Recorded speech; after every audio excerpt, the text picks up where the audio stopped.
Welcome to SuperTalk Outdoors, where every single Monday at lunchtime, we celebrate the world-class outdoors of the state of Mississippi because this is the capital of the outdoors in America. I want to thank you for joining us on the powerful SuperTalk Mississippi Radio Network. And I also want to thank you for the continued feedback. We get so much feedback, people who interact with social media and people who just, it's fun to be out in the middle of nowhere in the Mississippi Delta and run into somebody who listens to the show. It's touching that so many people are paying attention because really the love of the outdoors is so alive and well in Mississippi. It's May the 12th, 2025. I've mentioned over the course of a couple of shows, I think, that I have been writing a book. In fact, the book is written. We're in the editing stages of it now. The name of the book is called Hope's Epidemic, 26 Lessons to Spark Hope Through Any Storm. And anyway, it's been a grueling process. It really started right after Hurricane Katrina. And my wife urged me with the 20-year anniversary of Katrina coming up to finish it. But it's evolved into more than that. This book is my journey of finding hope through life's kind of toughest moments, like my Katrina aftermath, my dyslexia battle earlier in my life. But these are 26 lessons. Each of them holds a spark of resilience, what I call embers, drawn from mine and other inspiring stories to help you weather any storm and find hope amidst the pressures of life, especially for teens and first responders. I'm a former paramedic, disaster victims like those of us who faced Hurricane Katrina. But I want to share with you a small excerpt from one of the lessons that has to do with this show. And I hope you enjoy it because I really believe it's true. And then we'll go to our special guest today. But this is lesson number 17. And the name of the lesson is The Outdoors Will Save You. In the rustle of leaves, the tide's rhythms, nature whispers hope. Step outside, let it heal you. Days after Hurricane Katrina's 2005 devastation, we stood in Biloxi's starlit dark, city lights knocked out. The air carried salt and ruin, debris crunching underfoot. Justin, 11, gazed up, asking, "Dad, why are the stars so bright?" His voice pierced the storm's scars. I held him close, saying, "They're always bright, son. Katrina took the lights hiding them." I took a deep breath and felt the peace, seeing the beauty of the world. That sky-washed despair, sparking hope like my childhood woods behind my Bayview house, thick with pine and my imagination's journeys. I sit by the bayou near my house, tracing ripples, escaping dyslexia's shame. Those trails gave my mind space to breathe beyond misread words. These days, at our Mississippi Delta camp, exploring with my grandkids as they take in God's creation. Every leaf and rock, something to behold. Nature's peace restores a spark no storm can dim. The outdoors saves by stripping chaos, sparking hope through earth's calm. Like moments shared in nature's embrace. It's an escape that heals. Stars, bayou, water. Like Justin's question lifted me from Katrina's weight. As Will Primos, a Mississippi outdoorsman, reflects, nature has a way of soothing the soul. Well, the lesson goes on from there, and then it urges you to do this. Start today. Take someone outside, walk a park, fish a stream, hunt, stargaze, or journal by a bayou. Share nature's peace. If the pain's heavy, reach out to a friend, a professional. Call 988. Nature's balm grows with support. Recall a time outdoors saved you, like Justin's stars or a quiet trail, and feel its power rise. In a world of chaos, stress, phone screens, loss, nature cuts through, sparks hope's epidemic across Mississippi and beyond. Don't stay inside. Step out. Let the earth hold you and let hope shine fierce. I hope you enjoyed that excerpt from one of the lessons. I'll give you an update in the near future about what's next as it relates to my book. But we're going to shift gears now and move over to my friend Will Primos, who I just quoted in that lesson. who is the founder of Primos Hunting, and he is a dear friend. I love visiting with Will on this show. Will, how you doing, my friend? I'm good, Ricky. Thank you. That reading just made me take a breath and I felt stress leave my body. I mean, where I live here in Madison, had to clear everything to build a house. And so the trees weren't there close to the house. Now, of course, I don't want them too close to the house because that can be bad.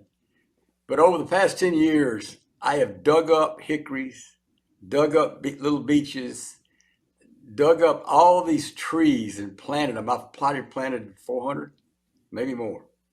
And that is, and I realized with your reading why I did it. Mary kept saying, "When are you going to stop creating these woods? What's going on?" And I said, "I'm not sure. You just, for the first time, made it known to myself why I did it. It's because when I can't leave and I don't want to drive to my place to go walk in the woods, I look out my window and I see the wind moving moving the leaves. I've got cypress, I've got tupelo gum, I've got cottonwoods. It is just so soothing. And It's so your important, isn't it? Yeah. What's your interesting, and you and I have your talked answer about this. about why the stars are so bright is priceless. Isn't that a beautiful thing, though? It's such a beautiful thing. And I remember standing out there with him in the day or two after the storm when we were standing. My son Jordan was with us as well. And he's looking up and he's just taking it in. And the stars were bright. Yeah. And what is it about Katrina that made the stars so bright? It was such a beautiful thing to have my 11-year-old son see the beauty of the world and the universe amidst all this debris around us, man. Because all you had to do is lower your head back down, and you saw pieces of boats and piers and houses and people's dreams washed up against our house. But what a profound moment! And that's what you have to do. You have to find those embers. Right. Sad to say, with or without Katrina, in the world we live in, there is debris that keeps us from seeing the real world. We have to know it's there and know how to go find it. That's why I have a whole section about faith. And I'm aware that people who read this book, they find faith in different ways. I found my faith in God. But the divine role in helping to find the peace is so important. And you talk about it. I quote you all the time. You've heard me talk about this.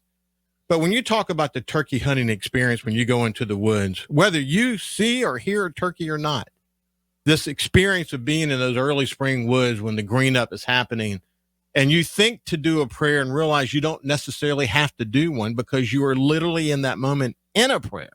I love the way you say that because it is so fundamentally true. And I wish people could connect sort of the divine connection to the outdoor experience and learn that it's not about the hunt itself. It's not about catching the fish itself. It's all that other stuff that surrounds it that gives our minds the ability to breathe and find hope. That's what it's about. Yeah. And it's also needs to be said that there are times when I'm so overwhelmed in those woods, in that place, that I'm in constant prayer, but I suddenly drop to my knees and tears will form in my eyes. And I say, God, thank you for choosing me and giving me this opportunity to appreciate and be here. I'm fixing to tell you something. Today at 1:00, I am going to see someone that I have not seen since 1967. Rick Canada and Julian Fagan were my counselors at Alpine Camp. I was 15 years old, raised in a Christian family, but I had never gotten on my knees and asked Christ to come into my life.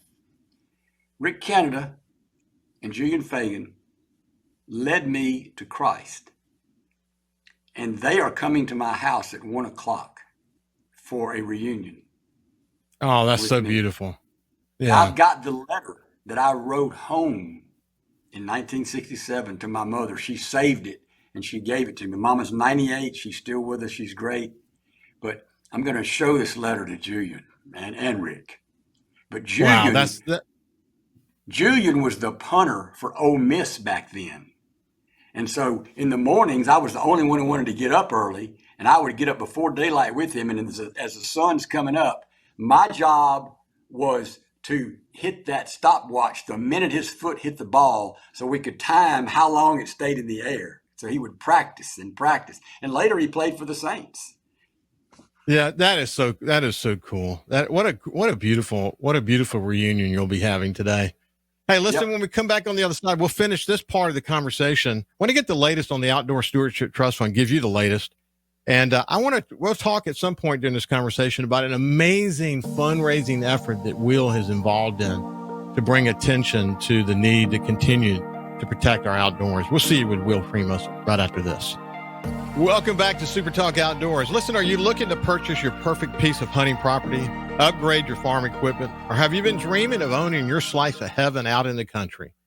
Look no further than Mississippi Land Bank for your financing needs. For more than 100 years, farming families and landowners in North Mississippi have turned to Mississippi Land Bank for all kinds of financial solutions, whether it's for land, equipment, or livestock. For more information, visit mslandbank.com or go by and see one of their friendly staff at any of their offices. We really appreciate Mississippi Land Bank as the sponsor of Super Talk Outdoors. Now let's get back over to my friend, Will Primos.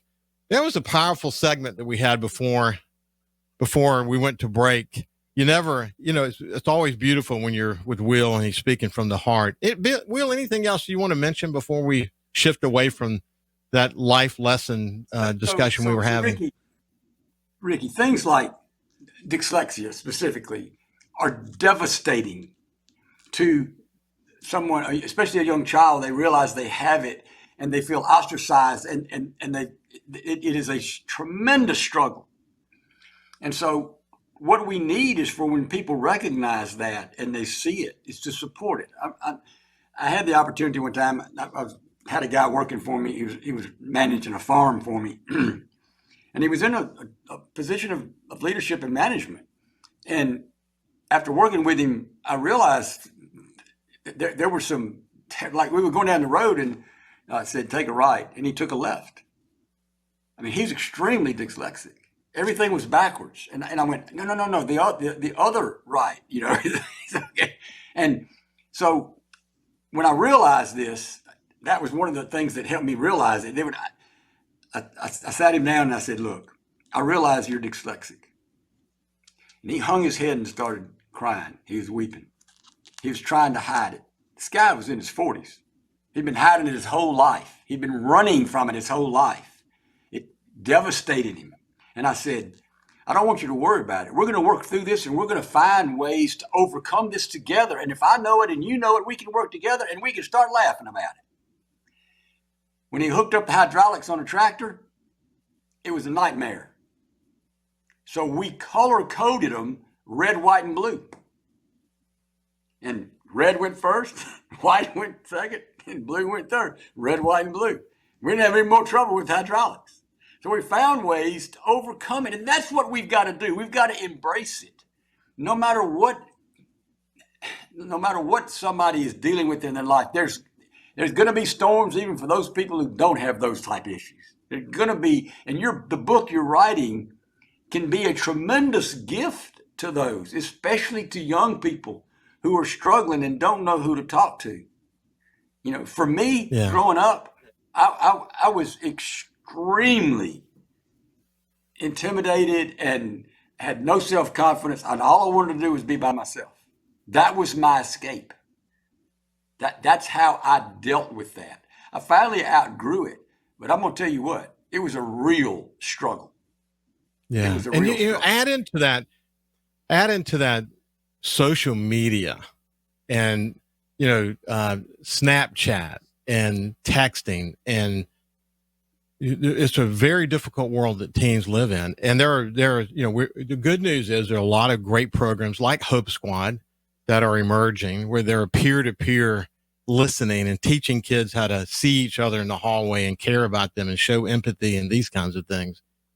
And my book will capture a lot of that. And I'm really driven by it because the pressures that teens are on. I came from digital media company, so I understand how the algorithms work and what they've done to draw our kids in and why TikTok's not good and all these things. I get it, but it is what it is until somebody figures out a solution. It is what it is. So we better build in some other. Good. Yeah. Yeah. Or we learn to use it for good. Maybe that's why Will Primos does no social media. I've never had a social media account, and I don't think I ever will. I never say never, but I don't think I will. But maybe you need to tell us a little bit more about Hope Squad. I've never heard of it. Yeah. Well, Hope Squad, listen, the beauty of what's happening in Mississippi, Hope Squad got significantly engaged in Jackson County. It was a collaboration between the Singing River Health System Foundation and the Jackson County Chamber of Commerce as a result of a string of unfortunate teen suicides in Jackson County. And they brought a young woman into the conversation. Her name is Emma Benoit. She's from Louisiana, but she tried to commit suicide, unfortunately, when she was 16 years old in 2017. And she got paralyzed, sadly, as a result of her attempt. But what ultimately happened is that she was able to rehabilitate herself back. She did the work inside, and now she's going on a national mission, Will, to inspire young people all over the country to say her goal was not to literally take her own life, but it was to relieve the pain. It was a permanent solution to a temporary problem. Okay. And she has gone on a mission around that. Hope Squad has been around for about 20 years. Started in Utah, but now what we're talking about, we had a Vicky Vo, who's a St. Martin senior here in coastal Mississippi, actually gave a speech this year at the legislature, the Senate, and got a standing ovation, Will, for the speech that she gave. And their focus now is on how can we implement Hope Squad across the state of Mississippi. And it teaches kids how to do peer-to-peer. You know what? The way they do it, Will, is brilliant. They do a survey internally, and they're looking for children inside these schools, teens that are in these schools that already see people, that are already empathetic toward others, and they find out whose name gets mentioned a lot when they're looking for those kinds of people, and they become part of the squad. So they're already strong young people. They already reach out, and then they begin to and lots of training takes place, and they see people in the hallways. They look in people's eyes. They help people. And it's a lot deeper than that, but it is an amazing thing. And hopefully the state, one of the things they're considering is using some of the fentanyl money to pay for Hope Squad in schools around the state of Mississippi. I pray they're able to do it because it's so necessary. We can't stigmatize mental illness. We have to be upfront about it. We have to be willing to talk about it. And people need to see their scars as their strength, not as their weakness. And that's kind of where we are. From my experience, the last person that a young person who's having trouble, who's thinking about suicide or dealing with some horrible aspect of life, the last person they're going to talk to is an adult. Yeah. Yeah. Clam up. And yeah. So one of the young men who killed himself here on the coast, he had what he described, I think, to his father as the best day of his life, the day that he took his own life. He was a football player. He was the life of the party. He was amazing, but he had this problem internally. And one of the young kids who was on my show talking about this kid said that, he's now part of the Hope Squad. He's looking and saying that we have got to work harder to see into everyone's eyes to be able to understand if they're having difficulties or not. And I love the fact that we're teaching peer-to-peer how to do this. And they're having great success with it. And I'm going to do everything in my power to continue to bring a lot of attention to it. I think that's critical. And for anyone who's listening to this, you can, if you have any issues yourself, you can dial 988. Just dial 988, and you'll be glad you did if you need to, because that's a lifeline and it can help you. Will, anything else you want to say? So 988 is the number to get help through Hope Squad. No, that's nothing to do with Hope Squad. Somebody's there to listen if you need help. Got it. Yeah. Got it. Yeah. Okay. For sure. 988. Got it. No, yep. I'm good. Thank you, Ricky, for sharing that with us. That's awesome. Yeah. Well, thank you for typically, as you are, being inquisitive about it. Listen, Will, we got less than 2 minutes, and I don't want to launch this effort about what you're involved with. So we'll do this on the other side, but just real quick, what kind of travels have you been involved in the last, 6 months? Well, my main travel was right down the road at Providence Hill Sporting Club. The U.S. Open Sporting Clay Tournament was here. It's the second biggest tournament in all the country. Incredible facility out there. They did a fantastic job. I got to be around all these pros and watch the greatest shooters in the world shoot with some of them. And that's been my latest travels. Yeah, what a great place. As you remember, I had the opportunity. I'm not a big shooter myself, but I did walk along with you guys at a fundraiser, and I got to watch you and others at that sporting clay facility. What a special place that is. It is. It is. Really, they really did well with it. Okay, so we're with Will Primos, the founder of Primos Hunting. You never know where our conversations are going to go, but when we come back on the other side, we're going to talk about a really, really inspiring effort that he's involved in, and you'll enjoy it. It's the truth about conservation effort, and you'll see he puts his energy where his mouth is, and his money, I might add. We'll see after this. Welcome back to Super Talk Outdoors. You never know where the conversation is going to go on this show. There's a heavy conversation over that last segment, but I think you can understand the power of it and why we have to acknowledge it and talk about it, because our kids are under a tremendous amount of pressure. And just as a great reminder, what better way to help relieve some of that pressure than to take a kid outdoors? So don't forget that part of the lesson. That is for sure. Hey, listen, we're going to get into the truth about conservation effort that Will is involved with, Will Primos, from the founder of Primos Hunting. But before we do it, I just want to mention, I've been hearing a lot of rumors, but we've got a situation where the state budget is going to get, dealt with in a special legislative session. It's possible that when you have it playing out this way, that something could fall through the cracks. One of the problems with having annual appropriations for the Outdoor Stewardship Trust Fund, this fund that we fought for 2 years to get, and we've been singing its praises since they started the program. Okay. We fought for this program.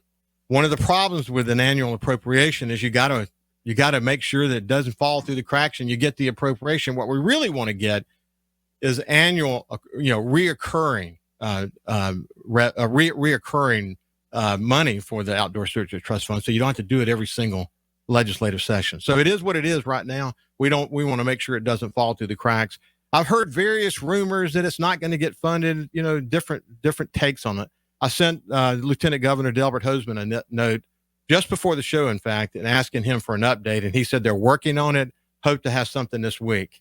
Then I just said, thanks, that's what I'll say. So I don't know where we are with it, but for legislators who are listening, man, we worked too hard to get this program. And if you have any doubt in your mind, the matching funds that we're getting as a result of having this pool of money, we're able to turn $1 into $3, $4, $5.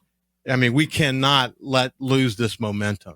Will, you fought with me on this one. No, we cannot lose this momentum, but more than the matching dollars is the opportunities that Mississippians are being given to get outside, to go to places they don't have to pay for, that they can walk and enjoy the outdoors and see what Mississippi has to offer. My gosh, this program, the Stewardship Trust Fund, is so important to the state. It's so important.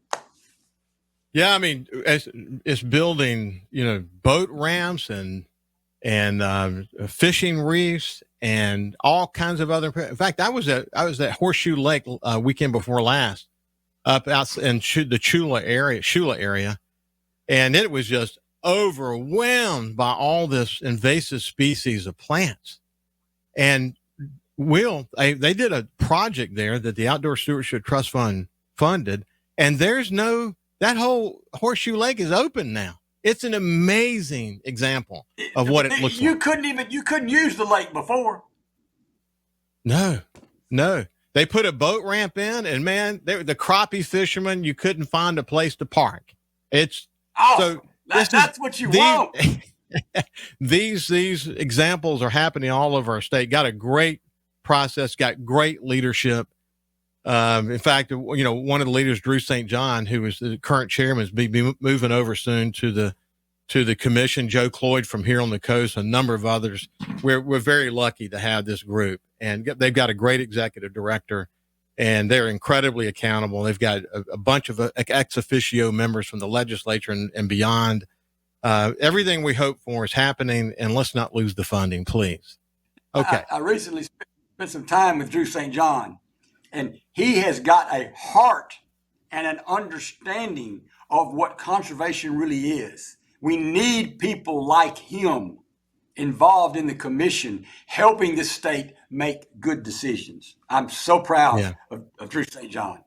Yeah, you and I had a lot to say about the commission for a period of time, but the good news is the commission has really settled down, and the most recent additions have been terrific.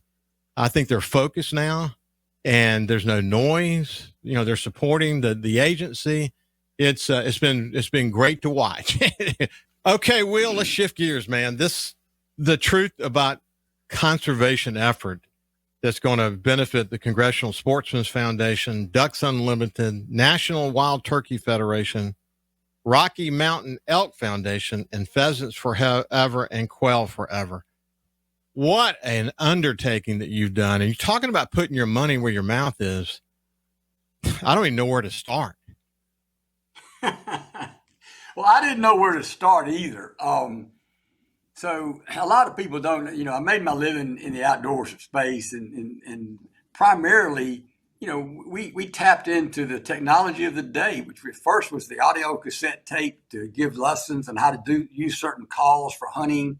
And then it became video. Video was introduced, and you could go to the store and buy you a video camera and record it and play it at the same time. It's just incredible. So we used that, and we formed the truth about hunting as a video series and TV series. And I had no idea what we were doing.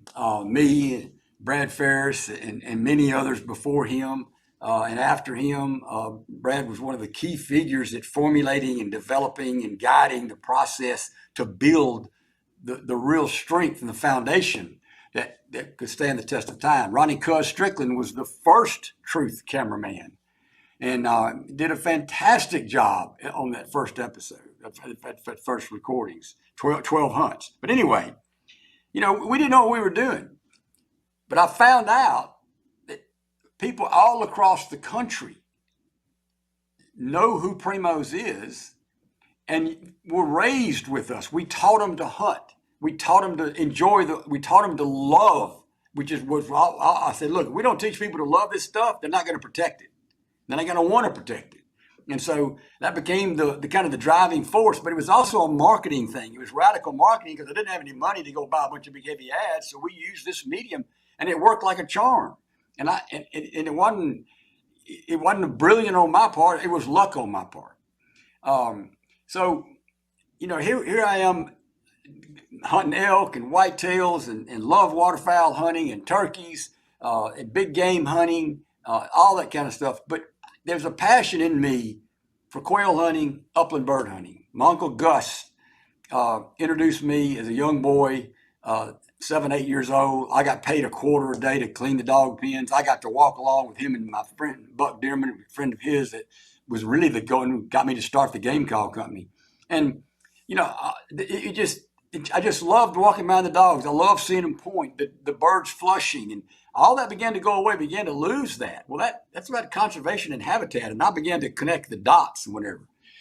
So as time went on, I love side-by-side shotguns. My first hunt was with my daddy. I believe I was right at 6 years old. We went in the backyard hunting squirrels. When Daddy got out of World War II, my daddy was Kenneth. When Daddy got out of World War II, he was a navigator on B-24s in the Pacific. He was alive. He was coming home. He was going to buy a shotgun and a fly rod. He bought a bamboo fly rod, which I have today, had it restored. and a Fox Model B side-by-side double trigger shotgun for $10 from a hardware store used. That's one of my favorite guns. I got it sitting right behind me. And that love of shotguns just stayed with me. And then when time went on, I went, I love the marriage of metal to wood so much. I started a collection of the finest made shotguns in the world, the oldest gun company in the world, Purdey, Purdey, in London. And I reserved 5 serial numbers for 410, 28, 20, 16, and 12 gauge shotguns. And over the past 20 or so years, I had every one of those guns delivered to my home here in Madison. Matching serial numbers, matching, each one has a different bird on it. And I've hunted with all of them, traveled the country, hunted sharp-tailed grouse, Hungarian partridge, pheasants, quail in Arizona, hunted 3 species out there. Merns is my favorite. And I finally I'm 73 now, and I'm got to thinking, what am I going to do with these guns? When something happens to me, somebody's just going to sell them off, and who knows what they'll end up with. And so I kept talking to these conservation groups when I would be at these conventions, at the Ducks Unlimited Convention, National Wild Turkey Federation Convention, Rocky Mountain Foundation. I'd say, I got these guns. I'm trying to think, what can I do? How can I raise money for conservation with the guns? And people would listen to me. I think they thought I was half talking out of crazy. And so finally, the Congressional Sportsmen's Foundation, which protects our hunting and fishing rights at the local level, the state level, and the federal level. They're out of Washington, D.C., headed up by Jeff Crane and Kevin Perry. They're an incredible organization that protects our rights to hunt and fish and trap. They watch everything going on with all the legislation in all the states. And Corinne Johan used to work for Matthews Archery. She called me and she wanted me to do some promotions for Congressional Sportsmen's Foundation on a campaign called I Hunt, I Fish, and I Vote. And so I said, look, I'll do that, but I got this set of guns. And if I was to give them maybe to y'all under contract, that we auction them off, they should bring well over $1 million. And anybody that pays more than their appraised value can write it off to conservation. You think we could swing that? She goes, let me think about it. She called me back. She said, I got it. It's going to be called The Truth About Conservation. We're going to have a website. So every one of those conservation groups came to my home and out to Providence Hill. And we had 3 days of video and TV and created a website. So everybody can go to the website, The Truth About Conservation. Rock Island Auctions, we chose to do the auction. They have forgiven the seller's commission. There's a seller's and a buyer's commission. So that's going to be hundreds of thousands of dollars probably that they've donated back to conservation. Rock Island, Kevin Hogan and those guys are incredible. And so they've gotten behind this. They've been on a tour. The guns have been at Ducks Unlimited. They've been at SCI, and they're going to be at a lot more for people to see and to get excited about it. Let's do this on the other side. We'll talk about the next steps. What a great story this is about how to give back. We'll continue our conversation after this break with my friend Will Primos. We'll see you after this. Welcome back to Super Talk Outdoors. We're visiting with my friend Will Primos. He doesn't need an introduction. You know his voice. Will has told me stories of being out in the middle of nowhere and people not even seeing him and hearing his voice because of the show, the TV show that we're also familiar with, and people knowing that that's Will. Will, you could literally put a trademark on your voice. In fact, you should put a trademark on your voice. Oh gosh, okay. So anyway, let's pick it up from there. Let's finish the story about this incredible give back effort that you're involved in. So everybody came here, all the conservation groups, the Rocky Mountain Elk Foundation, NWTF, Pheasants and Quail, and Congressional Sportsmen's Foundation all came to my home, and we went out to Providence Hill. We did days of videos and TV and interviews to create the website, The Truth About Conservation. And they have all written great articles about it. They're all behind it. There'll be more and more promotions to expose this to everybody that might have the opportunity to bid on these guns, including Europe. So the guns are worth a little over $1 million. And the 28 gauge is the only one in the world. It's the only hammer gun with ejectors in the world. All the guns have T chokes in them, so you can change the chokes out. When we were out there at Providence, we lined one person from all 5 conservation groups in front of the Halise field, and 410, 28, 20, 16, and 12. And they launched a Halise, and the 410 shot it, and went bam, bam, bam, and every one of them, nobody missed. It was so much fun, and just let them hold those guns and cock those hammers. And you don't see the hammers. Everybody goes, "Well, I can't believe those hammers." Before the hammers went internal, before the gunsmiths created the way to bring those hammers inside, they were outside.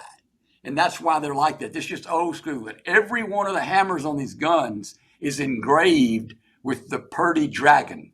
When the dragon strikes, he breathes fire. And the guns are just so much fun to hunt with. Well, hey, Doctor. Yeah, I was just going to mention that Dr. Nick Harlow, the Purdy historian, said they are the perfect blend of both modern craftsmanship, steels, handwork, and the classic Purdy shape. That's what you're talking about. And that's exactly what I'm talking about. I even killed a whitetail. I was on the Mississippi River, and we saw a whitetail bed up in a grass field, and I told Brad, I said, I got my 16 gauge, and I got #1 buckshot. Will you be my dog? And so we took a cameraman, we got on one end, and Brad and his daughter were the dogs, and jumped the deer, and I shot him. Hey, well, look, I saw that show. It was a beautiful deer. And what amazed me about that shot was there were several deer that came running through. You picked that one in a moment's notice. Was it a 6 point? I'm trying to remember. Yeah, was it a 6 point? Did my memory serve me right? Yeah. What now? Was it a big, mature 6 point? Do I remember that right? It's 8 point. It was 8 point. It was 8 point. Okay. Well, anyway, yeah, I remember that. Beautiful shot. Yeah. Yeah, but if I hadn't been shooting sport and clays, I could have never made that shot. Yeah. It's amazing what you learn when you really put your mind to it, to any art. And shooting a shotgun is part science and part art. Anyway, so the campaign has been tremendous. I was at the Pheasants and Quail Convention in Kansas City, and Rock Island was there with a huge booth display with the guns. People were lined up just oohing and ahhing and looking at them. And I had one guy standing there. I said, "Would you like to hold one of them?" He goes, "They're under glass." I looked at the Rock Island guy. "Would you please remove the glass for me?" And I picked up that 28 gauge and handed it to him. And he goes, "Oh my gosh, it's perfectly balanced." The guns are they're just exquisite. They're just exquisite. But anyway, so I love upland hunting, and I wanted to give back. And so I chose all these organizations because they've been such a huge part of my life. I mean, when I'm hunting elk, I'm jumping sharp-tailed grouse, and when I'm crossing fields and Hungarian partridge. And I mean, everything that the Rocky Mountain Elk Foundation does to benefit elk, the grasses, to get rid of an invasive species, benefits uplands. And then you've got pheasants and quail, and you've got NWTF and the turkey and what they've meant to so many of us. So our passion for this hunt in the springtime is unequaled. Turkey hunting is unequaled by anything. And then you've got Ducks Unlimited. I mean, when my Uncle Gus took me to Fighting Bayou north of Greenwood when I was 11 years old, and I watched those some 200 mallards come down through those oak limbs, I'm going, "Woo! Yeah. I know what I'm going to be doing." So let me say this. We got less than a minute. You can go to thetruthaboutconservation.com, thetruthaboutconservation.com to see everything that he just talked about here with Will Primos. Yep. Will, it's been a special show with you today, man, especially the way it started. I hope that people were touched by it and maybe somebody was helped by it. But it's been a pleasure to spend some time with you, my friend. Yeah, thank you. And what you're doing to help others and to give back, to give other people a voice that may not have a voice, that think there's no hope for them. Storms in life, whether they're coming when you're 4 years old or when you're 60 years old, they're coming. And yes, a person of faith has a lot better chance of getting through it. And I just love it that you're a faith person. Christ means everything to me. I'm having something engraved on my sporting clay gun right now. It's Revelations 22:21. The grace of our Lord Jesus Christ be with God's people. Be safe in the outdoors. Have a good week. We'll see you next week.